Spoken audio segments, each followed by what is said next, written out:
In today's tutorial, I'm going to show you how you can create this composite in Photoshop.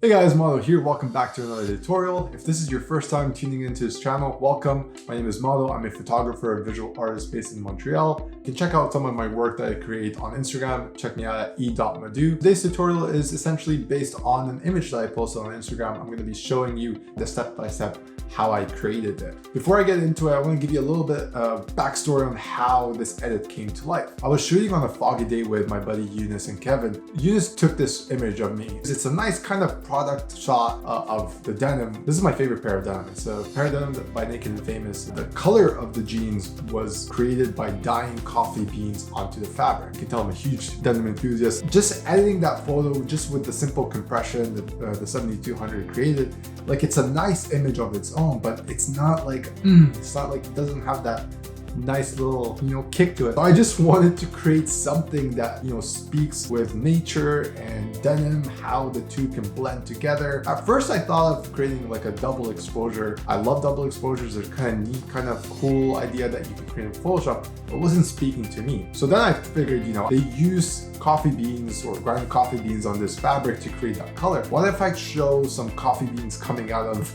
the pants, or just coffee plants growing out of the plants? Coffee plants aren't that good looking in my opinion. So then I stuck to pine trees, and this came to life. Now to create this edit, it's actually very simple and it's so fun to create. If you want to follow along this tutorial, I'm going to include all the raw files along with like any brushes I use. So be sure to check the description below and follow along the steps. With that being said, let's get right into Photoshop. So we begin with the raw file here. Now the first thing that I always do whenever I create any composites in Photoshop is I always duplicate the layer. Whenever you start editing, whenever you start getting rid of something, cloning, whatever you do, you always want to make sure that you safeguard yourself. So if you've made an error, you can always revert back to your original file. So the first thing you want to do is always duplicate your file. If you take a look at the final result, I have my legs going from my jeans, trees to sky. But the original file, you can see my legs go all the way to the top of the image. We don't want that. We want to get rid of that. So the first thing that I did was I used the clone stamp tool and got rid of the top part of my legs, as well as any distractions in the background. So I got rid of the clock tower that was kind of bokeh'd out in the background. It was kind of a distraction. I didn't like it. So I just got rid of that. And it's very simple to use the clone stamp tool. All you have to do is press Alt or Option and click in the area that you would like to clone, and then slowly brush into the area that you want to get rid of. A couple of tips when you're using a clone stamp tool: make sure your brush hardness is set to 0, and also from time to time, if you're going from a darker area to a brighter area or vice versa, you want to make sure that flow is set to a smaller number, so you're slowly transitioning into that darker to bright or bright to dark, so it feels more natural when you're getting rid of things. Those are a couple of tips that I would recommend whenever you're clone stamping. The next thing you want to do after that is just import your stock image of the tree that you want to use. So I use this particular image only because the sky kind of matched the same mood that the original shot was taken at. Now, even though I chose this stock image because it kind of has the same mood as my original, nonetheless, you still have to match the color tones of the stock image to that of the original. So I use the curve adjustments layer to match my midtones, my highlights, and my shadows. And to do that, you simply add a curve adjustment layer, and then you double click on the black tip, and then you choose the darkest part of your original image, and then you double click on the white tip, and then, or the white eye drop tip rather, I should kind of go back and say that. So the black eye drop tip, or the eye drop tip. I need to learn how to say this. All right, so you double click on the eye drop with the black tip. You then select the darkest part of your original image. You double click on the eye drop with the white tip, and then you select the brightest part of the original image. And then the gray eye drop tip is essentially your midtone. So you want to take a look at your original image.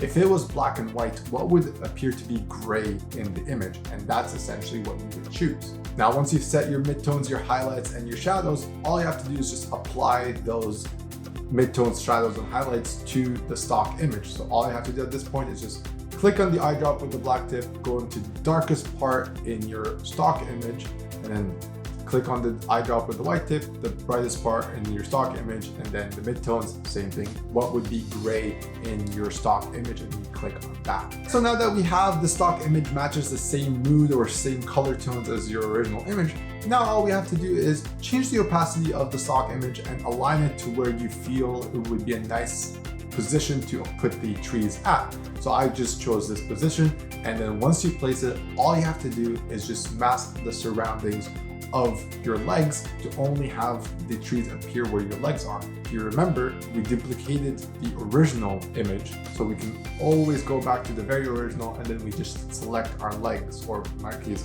my legs. And I used that using the magic wand tool. I just selected my legs because it was a very easy, same color.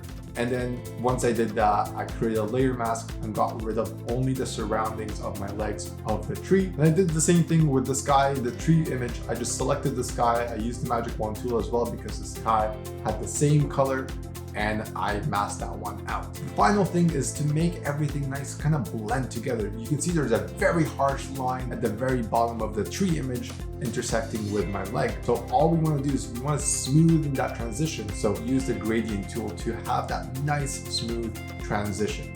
Your image at this point is done. Like for if you leave things as is right now, it's done. You're good to go. You can just save it and let it be. But I wanted to add a little bit more spice to it. I just wanted to make it a little bit more different. So what I did is I created a tree brush tool, and I masked in parts of the tree image coming out sideways of my leg to kind of show that the trees aren't just going straight, they can also come sideways. Now, again, as I mentioned earlier in this tutorial, if you check the link in bio, you can download this tree brush and you can use it on your own image. Once that was done, I just wanted to keep going. And really the finesse, this cherry on top, was just adding a little bit of birds and a little bit of fog to kind of bring that mood all together. So the image at this point, we're done. We're done at Photoshop. There's nothing else that we need to do.